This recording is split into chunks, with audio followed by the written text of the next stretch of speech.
Movie की शुरुआत में हमें एक गुलीवर को दिखाया जाता है जो सुबह उठकर अपने रोज के रूटीन को फॉलो करता है, जैसे अपने सुपर हीरो से बात करना या नहाते हुए डांस करना। गुलीवर न्यूयॉर्क की एक न्यूज़पेपर कंपनी में काम करता है, लेकिन वह अपनी जॉब से बिल्कुल भी खुश नहीं है, इसीलिए वो काफी डिप्रेस्ड है। एक दिन वह अपने कलीग डैन के साथ मिल्क डिलीवरी करने जा रहा था, तभी वे मिलते हैं गुलीवर की क्रश डार्सी से, जो कि एक जर्नलिस्ट है, लेकिन अभी तक प्यार का इजहार नहीं कर पाया क्योंकि वह काफी शाय है। अगले दिन डैन एक नोटिस लेकर आता है और गुलीवर से कहता है कि मेरा प्रमोशन हो गया है, जबकि गुलीवर वहाँ 10 सालों से काम कर रहा है, लेकिन कोई भी उसकी रिस्पेक्ट नहीं करता। प्रमोशन तो दूर की बात है। डैन उसे बताता है कि तुम बहुत डरते हैं, इसीलिए तुम्हारी आज तक कोई प्रोग्रेस नहीं हुई। यह सुनकर गुलीवर काफी उदास होकर वहाँ से चला जाता है और तभी देखता है कि डार्सी अभी काम कर रही है। गुलीवर हिम्मत करके उसके केबिन में चला जाता है,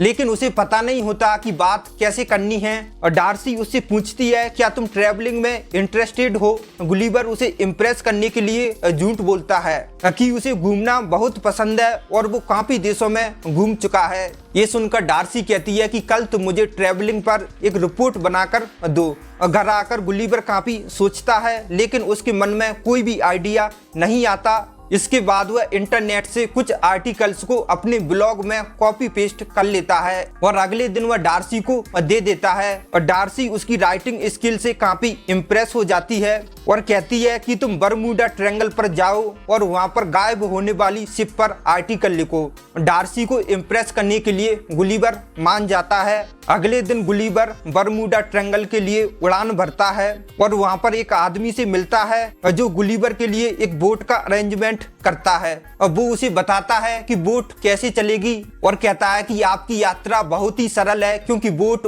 ऑटोमेटिक है। और फिर गुलीवर बरमूडा ट्रायंगल के लिए अकेला ही निकल जाता है। और शुरू में तो वह काफी एंजॉय करता है और रोबोट बनाने वाली बुक पढ़ता है। इसके बाद वह सो जाता है, लेकिन कुछ देर बाद जब उसकी आंखें खुलती हैं तो वो देखता है कि उसके सामने पानी की एक बहुत बड़ी लहर है। समुद्री तूफान देखकर वह जल्दी से लाइफ जैकेट पहन लेता है और इतने में ही वह तूफान उसे अपने अंदर खींच लेता है। कुछ देर बाद जब गुलीवर को होश आता है तो वह अपनी बॉडी हिला नहीं पाता। हम देखते हैं कि छोटे छोटे लोग उसके चारों तरफ खड़े हैं। इसमें उनका लीडर भी है जिसका नाम एडवर है और उन्होंने उसे रस्सियों से बांध कर रखा है।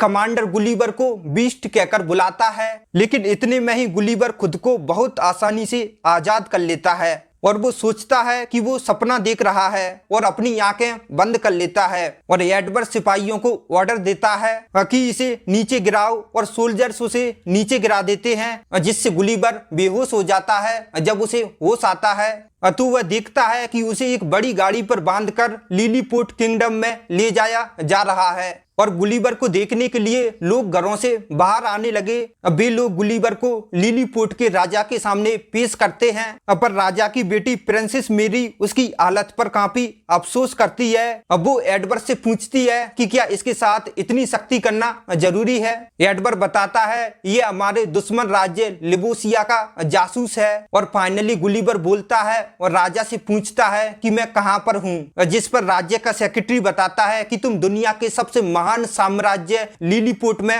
हो। इसके बाद गुलीवर को एक जेल में बंद कर देते हैं। वहाँ वह एक और कैदी से मिलता है जिसका नाम होता है उरेसिया। इन दोनों को यहाँ पर एडवर ने ही कैद किया होता है और फिर वहाँ पर एडवर आ जाता है और उसे धमकाता है और कहता है कि अगर वो चाहे तो तुम्हें जिंदगी भर तक कैद में रख सकता है। फिर एडवर इन्हें खेत में ले जाता है और इनसे वहाँ पर खेत जुतवाता है, लेकिन तभी उन पर उनका दुश्मन राज्य लिबोसिया हमला कर देता है, जिनका प्लान प्रिंसेस को किडनैप करके महल को आग लगा देना है। एडवर महल की तरफ भागता है और सिपाहियों को आदेश देता है कि कोई भी राजकुमारी को नहीं बचाएगा, सिर्फ मैं ही उन्हें बचाऊंगा। पर उरेसिया गुलीवर से कहता है कि एडवर टाइम पर नहीं पहुंच पाएगा, तो गुलीवर आसानी से लिबोसियन सोल्जर्स को उठाकर नीचे फेंक देता है और प्रिंसेस मेरी को बचा लेता है, लेकिन राजा और उसका सेक्रेटरी आग में फंस जाते हैं। जल्दबाजी में राजा को बचाने के चक्कर में गुलिवर महल पर पेशाब कर देता है और आग बुझते ही लोग तालियां बजाने लगते हैं। इसके बाद राजा उरेशिया को आजाद कर देता है और राजा गुलिवर को शुक्रिया करके रात को दावत पर बुलाता है। यह सब देखकर एडवर्ड को बहुत गुस्सा आ रहा होता है। राजा गुलिवर से पूछता है कि तुम कहां से हो। गुलिवर बताता है कि मैं न्यूयॉर्क से हूं। गुलिवर खुद को पहली बार हीरो जैसा महसूस कर रहा होता है, इसीलिए उसने खुद को प्रेसिडेंट बता दिया और सबने उस पर विश्वास कर लिया सिवाय एडवर्ड के। इसके बाद लिलीपुट के लोगों ने गुलिवर के लिए एक बहुत बड़ा घर बनवाया ताकि न्यूयॉर्क की तरह वह वहां पर रह सके। गुलिवर के लिए एक थिएटर भी बनवाया ताकि वहां के लोग उसके साथ बैठ सकें और उन्हें डूबते हुए टाइटैनिक का ड्रामा दिखाया और उसने बताया कि यह सब उसके साथ हुआ है। उसकी इतनी मुश्किल भरी जिंदगी देखकर सभी हैरान रह गए। अगले दिन उरेशिया प्रिंसेस को इम्प्रेस करने के लिए गुलिवर की हेल्प लेता है और वो इम्प्रेस भी हो जाती है, पर लेकिन एडवर्ड की नजर भी प्रिंसेस पर ही थी और किसी भी तरह से एडवर्ड प्रिंसेस से शादी करना चाहता था। इधर सिपाहियों ने गुलिवर की बोट को ढूंढ लिया और गुलिवर वहां से अपना फोन लेता है तो वो देखता है जिसमें डार्सी के 12 वॉइस मैसेज थे जो गुलिवर के झूठे आर्टिकल और उसके भागने की वजह से डार्सी बहुत गुस्सा है। गुलिवर अब वापस जाकर डार्सी का सामना नहीं करना चाहता, इसीलिए गुलिवर अब डिसाइड करता है कि वो हमेशा के लिए लिलीपुट में ही रहेगा। इस बात से एडवर्ड बिल्कुल भी खुश नहीं था और इधर राजा गुलिवर को जनरल बना देता है। एडवर्ड गुस्से में गुलिवर का डिफेंस सिस्टम बंद कर देता है और इसका फायदा उठाकर दुश्मन राज्य लिलीपुट पर हमला कर देता है। अब जनरल होने की वजह से इन्हें रोकने की जिम्मेदारी गुलिवर की थी और दुश्मन की कैंडेंट बॉल का उस पर कोई असर नहीं होता। अब फिर वो दुश्मन को पकड़कर लिलीपुट से बाहर निकाल देता है। इस जीत की खुशी में गुलिवर की खूब खातिरदारी की जाती है। उसके बालों की कटिंग, उसकी मसाज, हर चीज की व्यवस्था होती है। इधर प्रिंसेस भी एडवर्ड को रिजेक्ट कर देती है, इसीलिए एडवर्ड गुस्से में आकर दुश्मन से जाकर मिल जाता है और उसके आदमियों को गुलिवर की बोट से रोबोट बनाने वाली बुक मिल जाती है, जिसकी मदद से वो रोबोट बना लेते हैं। गुलिवर फिर से छोटे छोटे लोगों के साथ लड़ने के लिए तैयार था, लेकिन वो हैरान हो जाता है जब उसके सामने एक विशाल रोबोट होता है जिसके साथ उसे फाइट करनी होती है। रोबोट गुलिवर को चैलेंज करता है। गुलिवर के पास उसके चैलेंज को एक्सेप्ट करने के अलावा और कोई रास्ता नहीं था। अब वो रोबोट को पीछे ढकेलने की कोशिश करता है, लेकिन रोबोट उससे ज्यादा ताकतवर था। अब वो उसकी पैंट पकड़कर उसे उठा लेता है और उससे हार मानने और सब कुछ सच बताने को कहता है। फिर गुलिवर राजा और सबको सच बताता है कि उसने सब झूठ बोला था। इसके बाद एडवर्ड गुलिवर को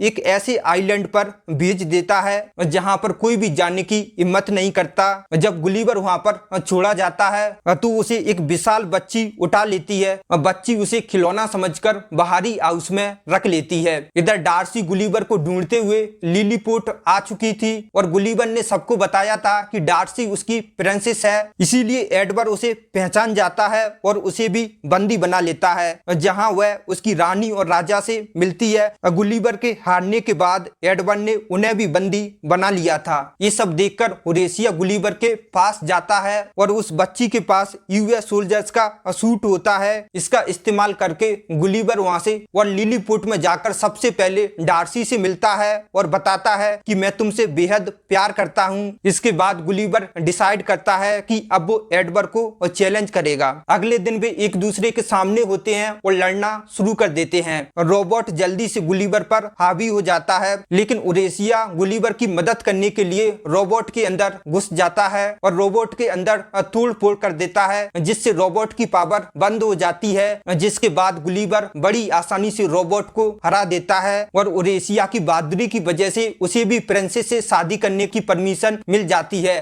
तभी एडवर्ड प्रिंसेस को बंदी बना लेता है, लेकिन प्रिंसेस एडवर्ड की अकल ठिकाने लगा देती है और एडवर्ड को बंदी बना लिया जाता है। और फाइनली गुलिवर और डार्सी अपने शिप को रिपेयर करा के न्यूयॉर्क वापस आ जाते हैं और शादी कर लेते हैं और अपना जीवन खुशी से बिताते हैं।